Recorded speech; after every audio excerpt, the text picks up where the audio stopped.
अस्सलाम वालेकुम, मेरा नाम नायाब उमरानी है और मैं जैकोबासन से बिलोंग करती हूँ। मेरी फैमिली के 4 मर्डर्स हुए थे जिसमें आई विटनेस में हूँ। काफ़ी थ्रेट्स थे जिसकी वजह से मैं अपना शहर छोड़कर इस्लामाबाद आ गई और अभी मैं मिनिस्ट्री ऑफ ह्यूमन राइट्स के बाहर खड़ी हूँ। 2 सालों से मैं इनकी ऑफिस आती रही लेकिन मुझे रिस्पांस नहीं मिला। आज जैसे कि इंटरनेशनल ह्यूमन राइट्स डे है तो फिर मैंने सोचा कि मैं मैम शीरी मदारी से मिलूँ और अपना केस डिस्कस करूँ। और मुझे ये बोलकर इनकी ऑफिस से निकाल दिया गया कि आपके भाई बहन कोई मिनिस्टर थे कि हम उनके केस का नोटिस लें और ये शोपीस मिनिस्ट्री है, आपका यहाँ पर कोई काम नहीं होगा और बाहर निकले।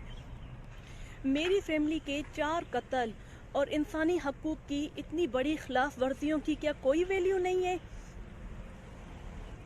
इतने बड़े इदारे में इतने बेहस और गैर जिम्मेदार लोग बैठे हुए हैं। मेरी प्राइम मिनिस्टर इमरान खान साहब से मेरी रिक्वेस्ट है कि आप इस इदारे में जिम्मेदार लोग बिठाएं जो हम जैसे लोगों की हेल्प कर सके। बहुत शुक्रिया।